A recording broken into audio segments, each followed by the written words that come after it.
오늘의 본문에 있는 요한복음 1장은 예수님께서 유대 땅에서 세례 요한에게 세례를 받으시고 성부 하나님으로부터 하나님의 아들이라는 인증을 받으신 후에 제자들을 모으기 시작하는 장면들이 기록되어 있습니다.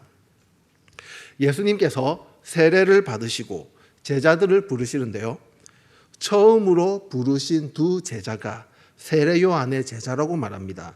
요한복음 1장 35절부터 37절의 말씀을 읽어드리겠습니다.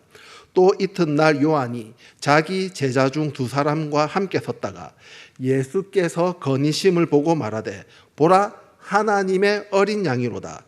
두 제자가 그의 말을 듣고 예수를 따르거늘. 아멘.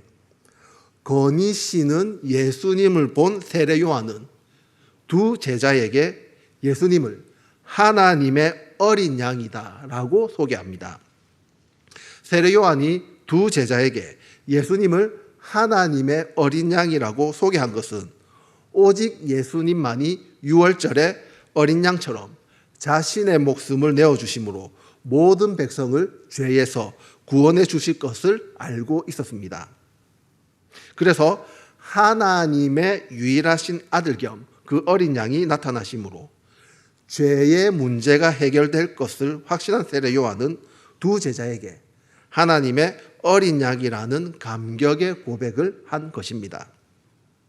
세례 요한의 두 제자 중 한 사람을 요한복음 1장 40절에서 소개하는데요, 시몬 베드로의 형제 안드레라고 소개합니다.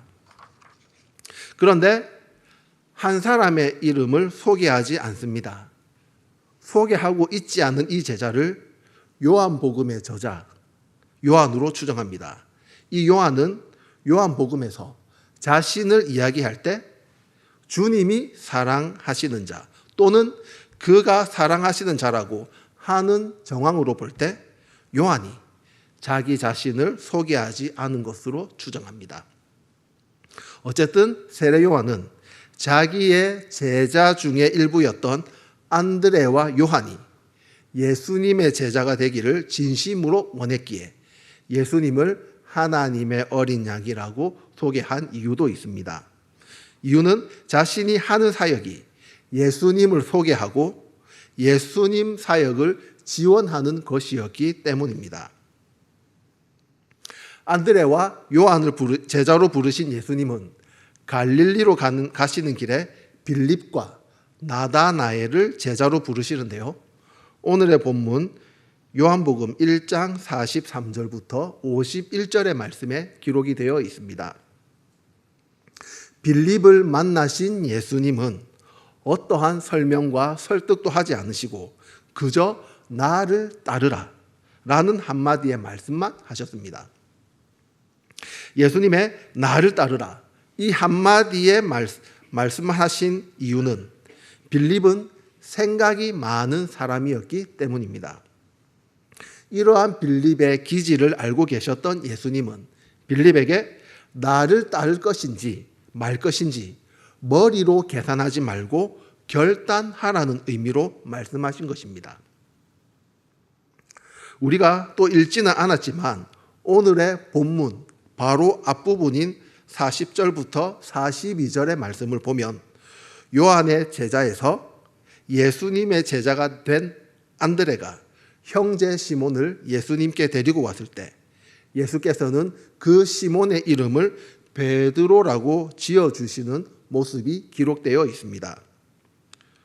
베드로는 아무런 계산을 하지 않고 바로 예수님의 제자가 된 반면에 빌립은 예수님을 만나는 그 순간까지 예수님을 따를까 말까 아니면 고향으로 내려갈까 라는 계산만 하고 있었습니다.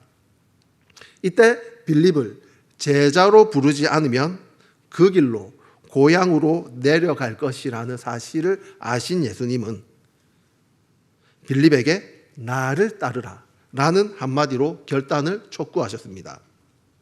이에 빌립은 예수님의 제자가 되어 예수님을 따르기로 결단하였습니다.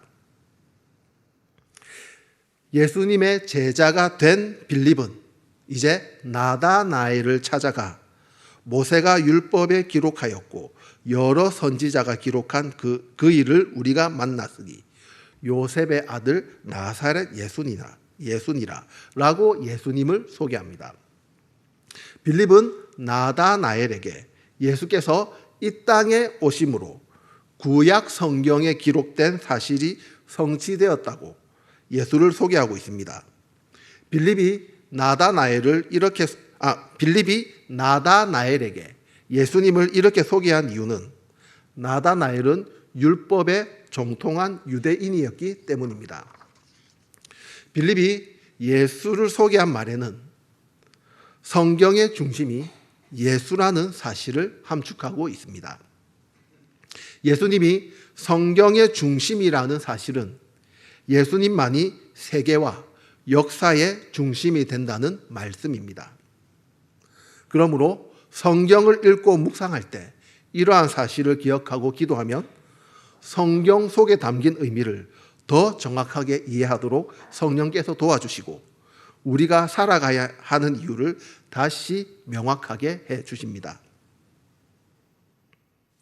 빌립은 분명하게 예수께서 이 땅에 오심으로 구약 성경에 기록된 사실이 성취되었다고 강조하며 예수님을 소개하였지만 나다나엘은 나사렛에서 무슨 선한 것이 날 수 있느냐, 즉 나사렛에서는 메시아가 나올 수가 없다라는 부정적인 반응을 보입니다. 나다나엘이 이러한 반응을 보인 것은 당시의 사회적 분위기 때문이었습니다.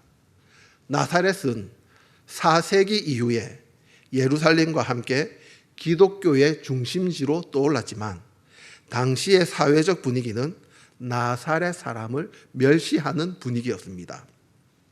그래서 나사렛에서 메시아가 나올 수 없다라는 나다나엘의 반응은 이상한 것이 아니었습니다.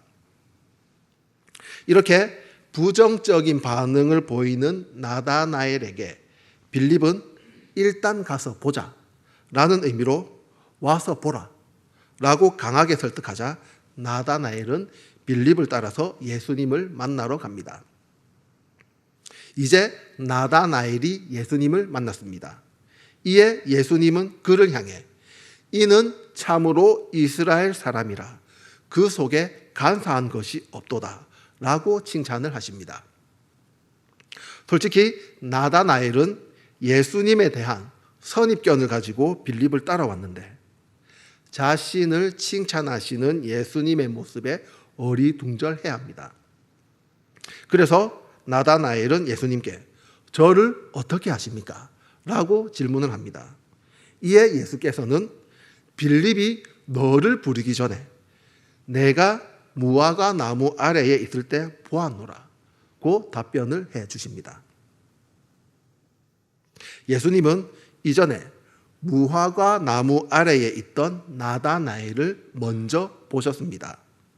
그때 예수님은 나다나엘의 마음속에 간사함이 없는 유대인이라는 사실을 또 알아보셨습니다. 예수께서 사역하시던 당시 그 무화과 나무 아래 그늘은 하나님께 기도를 드리거나 성경 공부를 위한 장소로 활용하였기에 많은 사람들이 랍비들과 함께 성경 공부를 하던 모습을 흔히 볼 수가 있었습니다. 많은 사람이 거기서 성경을 배우며 약속된 메시아를 기다리며 자신들의 믿음과 소망을 확인했었습니다.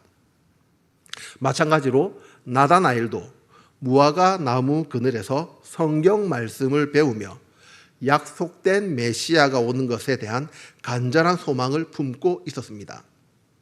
예수님은 그때 나다나엘의 모습을 보셨고 다시 만난 나다나엘을 향해 이는 참으로 이스라엘 사람이라 그 속에 간사한 것이 없도다 라고 말씀을 하신 것입니다. 이 말씀은 야곱의 간사함의 본을 들어 하신 말씀인데요.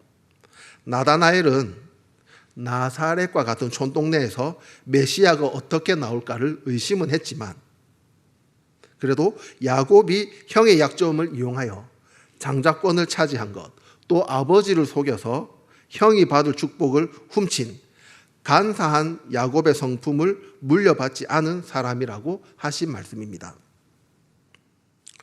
겉으로는 그럴듯하고 거룩한 척하지만 마음으로는 온갖 탐욕과 속임수가 가득하고 하나님을 사랑하지 않는 유대 교인들과는 다르게 나다나엘은 진실한 사람이었습니다.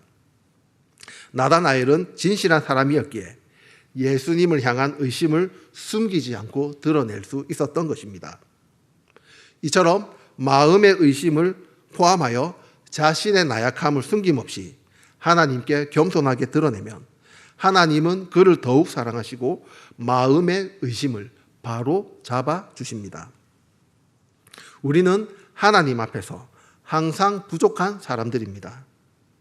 믿음의 생활을 하면서도 하나님의 사랑과 하나님의 진리를 오해할 때가 있습니다. 하나님 말씀의 뜻을 알면서도 순종하지 못한 부분도 있고 억지 논리를 갖다 붙여 자신의 합리화를 할 때도 있습니다.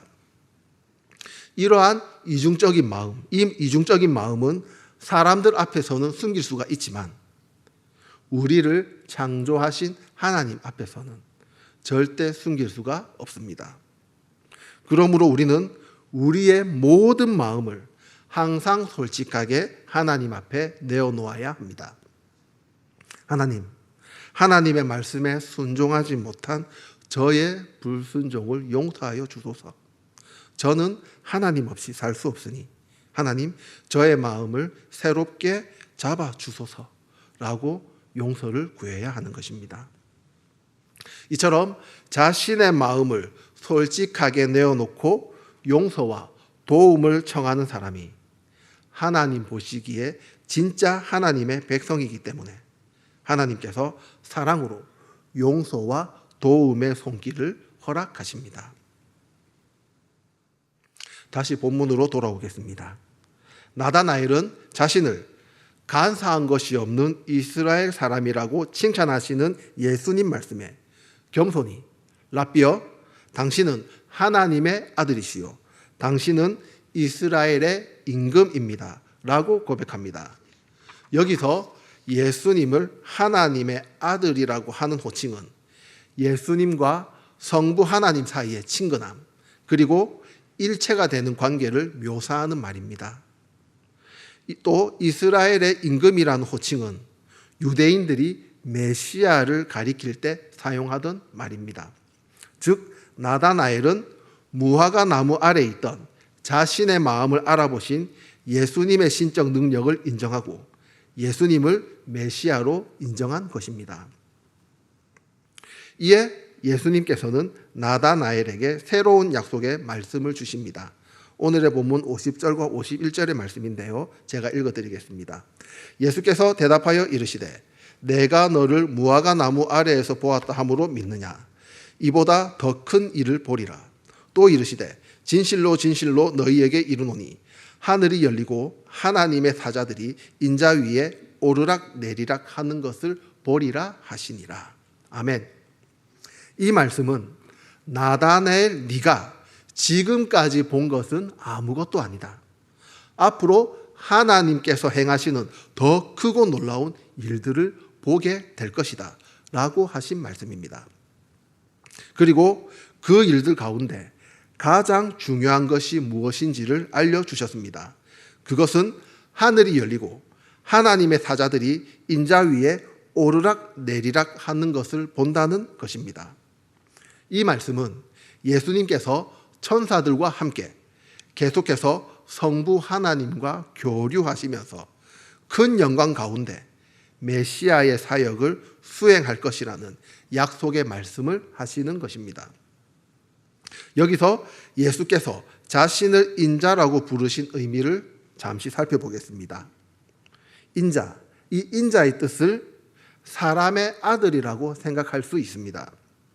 하지만 여기서 말씀하시는 인자는 하나님의 아들인 예수 그리스도를 가리킵니다.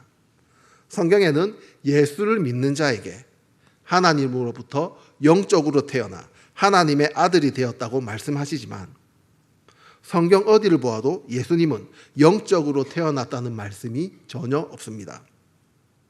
예수님은 성부 하나님의 아들이시며 성부 하나님에게서 직접 오셨고 성품, 목적, 본질에서 성부 하나님과 하나가 되시는 분입니다. 그러나 예수님은 사람의 몸을 통해 태어나셨기에 인자라는 단어를 은유적으로 사용한 것입니다. 그러므로 인자는 사람의 몸을 통해서 태어나셨지만 본체가 하나님이신 예수님께만 붙일 수 있는 호칭입니다. 인자라는 단어는 오직 예수님께만 붙일 수 있는 호칭이지만 예수께서 자신의 입으로 직접 사용하신 호칭이기도 합니다. 예수께서 스스로 인자라는 호칭을 사용하시므로 다니엘 7장 13절과 14절에 예언된 인자라는 사실을 성취하고 있습니다.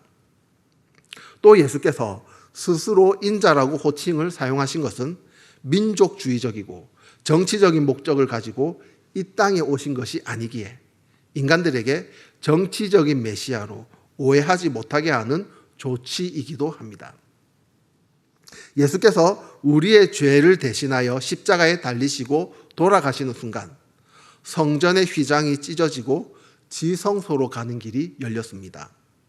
이 사건은 우리가 하나님께로 가는 하늘문이 열렸다는 기쁜 사건입니다. 그러므로 예수님이 나다나엘에게 하신 하늘이 열리고 하나님의 사자들이 인자 위에 오르락 내리락 하는 것을 본다는 그 말씀은 예수님의 십자가로 세운 교회의 영광을 내가 보고 누리게 된다는 약속의 말씀을 주시는 것입니다. 이 약속의 말씀은 예수께서 진실로 진실로 너희에게 말한다 라고 강조하시며 주시는 것입니다. 즉 확실한 약속이라는 것을 예수께서 직접 강조하셨고 지금은 우리에게 성취가 되고 있습니다. 그렇기에 우리는 어떠한 유익을 기대하지 말고 1차적으로 하나님의 영광을 바라보아야 합니다. 신앙생활을 사람의 계산으로 하지 말고 오직 하나님 중심, 말씀 중심, 기도 중심으로 해야 합니다. 이 세 가지 중심으로 신앙생활을 할 때 성령께서 우리 삶에 친히 동행하시며 천국을 향해 가는 길에서 이탈하지 않도록 가르치고 보호하시며 인도해 주십니다. 그러므로 사랑하는 여러분, 내 신앙은 어떤 모습일지 항상 점검해 보아야 합니다. 혹시 빌립처럼 계산만 하고 신앙생활을 하는 것은 아닌지, 나다나엘처럼 선입견으로 믿음 생활을 하고 있는 것은 아닌지 자신을 점검해 보아야 합니다. 우리는 연약합니다.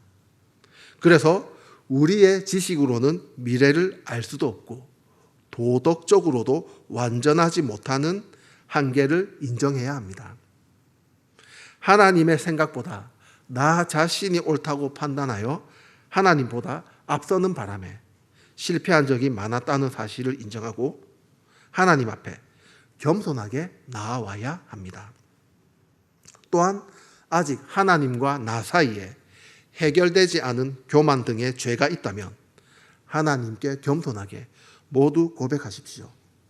겸손하게 나의 죄를 내어드릴 때 사랑의 하나님은 책임을 묻지 않으시고 죄에서 승리하도록 지혜를 허락하십니다. 예수님의 참된 제자가 되는 것보다 귀하고 가치 있는 것은 세상에 없습니다. 참된 제자, 참된 성도의 기본은 예수님을 구세주로 믿는 것입니다. 그리고 올바른 행함, 하나님 보시기에 합당한 행함을 해야 합니다. 이유는 하나님께서 각자가 행한 대로 상급을 주시기 때문입니다. 고린도전서 3장 12절부터 15절의 말씀을 읽어드리겠습니다. 만일 누구든지 금이나 은이나 보석이나 나무나 풀이나 지프로 이 터 위에 세우면 각 사람의 공적이 나타날 터인데 그날이 공적을 밝히리니 이는 불로 나타내고 그 불이 각 사람의 공적이 어떠한 것을 시험할 것임이라. 만일 누구든지 그 위에 세운 공적이 그대로 있으면 상을 받고 누구든지 그 공적이 불타면 해를 받으리니 그러나 자신은 구원을 받되 불 가운데서 받은 것 같으리라. 이 말씀처럼 올바른 믿음을 가지고 하나님 보시기에 합당한 행동을 하는 사람은 금, 은, 보석과 같이 불에도 끄덕없는 공적을 쌓는 것이기에 마지막 심판 때에 하나님의 큰 상급을 받으며 천국에 들어가게 됩니다. 그러나 구원은 받았지만 하나님 보시기에 행함이 없는 사람은 나무, 풀, 집과 같이 불에 다 타버리는 공적을 쌓는 것이기에 마지막 심판 때에 하나님의 상급 없이 부끄러운 모습으로 천국에 들어가게 됩니다. 물론 지옥을 피하고 천국에 들어가는 것만큼 좋은 것은 없습니다. 하지만 이왕 들어가는 천국, 상급 없이 들어가는 것은 정말 부끄러운 일입니다. 그러므로 자신의 영성을 위해 기도하고 하나님과 교제하는 것은 참된 성도의 기본입니다. 그리고 각자에게 주어진 교회 일을 협력해서 함께하는 것이 상급을 쌓는 것입니다. 또한 교회 밖에서는 신앙인으로서 세상 사람들에게 부끄럽지 않은 모습을 보여야 합니다. 특히 교회 밖에서는 가장 기본적인 공공질서를 지켜야 합니다. 지난주 3일 전 오후 예배 때도 우리 김성대 목사님께서 말씀하셨죠. 저도 교육적 수련을 앞두고 미리 이렇게 설교를 딱 짜놨는데 그때 김성대 목사님 말씀하실 때 어떡하지? 목사님께 미리 말씀하시면 나 수요일에 어떻게 설교를 하나라고 약간 그런 생각을 했었는데 네, 저도 겪었던 걸 잠시 말씀드리려고 합니다. 제가 운전을 하고 가는데 어떤 차가 외제차가 차선을 잘못해서 정말 제 차와 사고가 크게 날 뻔하였습니다. 그래서 저는 재빠르게 크락션을 울리고 브레이크를 딱 세웠습니다. 그런데 그 아저씨가 잘못했음에도 불구하고 저한테 그 쌍욕을 하시는 것입니다. 우리 대한민국 사람이라면 누구나 아는 욕이 있지 않습니까? 창문을 열고 저한테 막 뒤에 부모님도 다 계셨는데 그래서 저는 아저씨가 잘못하시지 않습니까? 제가 왜 잘못했습니까? 아저씨가 잘못 들어왔기에 제가 크락션을 울렸고 제가 방어를 한 것입니다. 그래서 또 욕을 하는 것입니다. 그래서 저도 모른 척하고 신호가 바뀌었길래 또 갔습니다. 갔는데 또 신호가 걸린 겁니다. 또 막 저한테 욕을 하는 것입니다. 근데 제가 이렇게 딱 아저씨와 대응을 하다 보니까 차 안에 십자가가 딱 보이는 겁니다. 그래서 제가 한마디 했죠. 신호가 딱 바뀐 겁니다. 출발하면서 아저씨 십자가를 차 안에 달고 부끄럽지도 않습니까? 그러면 십자가를 떼버리십시오 하고 저는 수정터널 가는 길 올라가 버리고 그 아저씨는 부산역 쪽으로 이렇게 빠지는 그런 상황이 있었습니다. 그때 저는 그렇게 말을 했지만 되게 씁쓸했습니다. 왜냐하면 십자가를 달고 있음에도 불구하고 자기의 잘못을 인정하지 않고 그 상대방이 잘못했다라고 그 욕하는 것, 그때 참 속으로 참 되게 기분이 안 좋았습니다. 크리스찬으로서. 또 뒤에는 그 알지 않습니까? 그 93.3 CBS 방송국 이런 거 다 붙어 있는 걸 제가 보면서 너무나 씁쓸했었습니다. 이러한 모습이 하나님의 영광을 땅에 떨어뜨리는 것입니다. 우리는 내가 실수를 했다 하더라도 상대방이 잘못했다 하더라도 그 상대방의 마음을 이해하고 그럴 수도 있지라고 배려하는 것, 이것이 하나님의 참된 제자의 모습이라고 생각합니다. 믿음을 가지고 하나님을 바라보는 것, 세상 사람들의 눈에 합당한 행함을 하는 성도가 예수님의 참된 제자, 참된 성도임을 기억하셔서 하나님 앞에서 부끄럽지 않게 겸손한 삶을 사는 저와 여러분이 되시기를 예수님의 이름으로 축원합니다. 잠깐 기도드리겠습니다. 사랑의 하나님, 오늘 이 부족한 또 종을 통하여 하나님께서 참된 제자, 참된 성도가 가져야 하는 그 자세를 잠시 말씀해 주셨습니다. 주님, 우리는 이론적으로 너무나 잘합니다. 공공질서 잘 지키고 상대방을 배려해야 된다. 하지만 정작 우리의 모습은 그러지 못할 때가 너무나 많이 있습니다. 하나님, 그 부끄러운 모습 주님 앞에 고백합니다. 우리의 잘못을 용서하여 주시옵소서. 그리고 주님, 혹시 상대방이 실수하고 나를 힘들게 할지라도 운전할 때 상대방이 잘못했다고 할지라도 상대방의 그 마음을 이해하며 그럴 수도 있지라고, 바쁜 일이 있겠지라고 생각하며 사랑으로, 좋은 마음으로 상대방을 덮어주는 또 하나님의 자녀들이 될 수 있도록 주님께서 함께하여 주시고, 우리 교회 안에서도 하나님께서 주신 일, 협력해서 기쁨으로 주 앞에서 기쁨으로 할 수 있도록 주님께서 우리를 언제나 붙잡아 주시고 서로 사랑하는 마음으로 뜨거운 마음으로 하나님 앞에서 하나 되는 아름다운 우리 양정교회 될 수 있도록 주님 늘 지켜주시고 함께하여 주시옵소서. 감사드리며 우리 주 예수님의 이름으로 기도드립니다. 아멘.